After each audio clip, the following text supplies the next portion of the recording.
Good day everyone, it's me again, Kim Valiente, and welcome back to my channel. Ayan mga kaibigan, for today's video, I'm with Sir James Kawaidia and Kuya Ronnie, our driver. So ayan mga kaibigan, for today's video, maadto mi sa Kugon kay naami paliton nga stars para sa mong giant Christmas tree. Of course, lights po dayon, and hopefully na available nga stars dito sa Kugon. Obvious kayo no namang gyud, but sana dili ni ma-hassle sa pagpangita sa sa stars.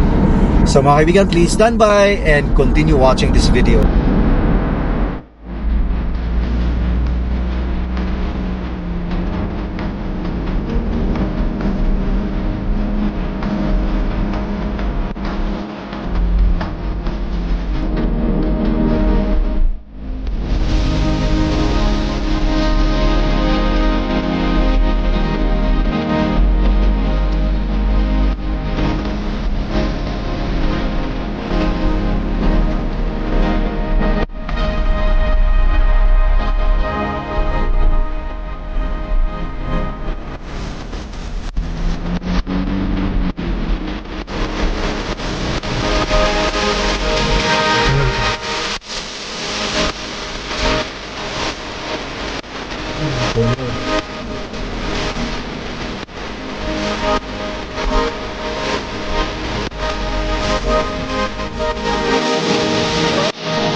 Okay na.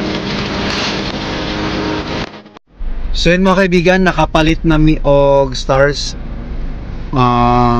Yun, diara sa dapit sa before magkogon. So at least wala mi naglisod og pangita. So ang amo na lang karon is to buy the Christmas lights, outdoor nga Christmas lights. The same time kanang star nga ibutang sa pinakatutok ng Christmas tree. So again, I hope dili mi maglisod pag pangita kay kapoy kay siglakaw-lakaw. Nami sakyanan pero ang kapoy man ang sige lakaw-lakaw. Nya init pagig kaayo. Yan na payong grabe kagamay, good for one lang yan.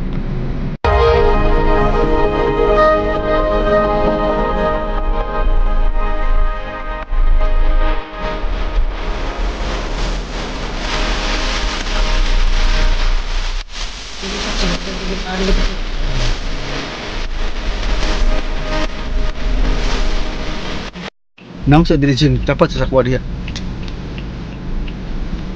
Nah. So mga kaibigan, pauwi na po kami. Muulit kami paulit nami kay humanami sa amuang tuyo diri sa Kugon. Siguro dito lang mi sa Tagol magpalit og Christmas lights kay hastang mahalag diri. Subot pasabot incomplete pagyud ang among pagpalit ang tuyo na mo diri, wala kay namo na tumantanan, but anyway ang pinaka stars and other things kay amo nang napalit.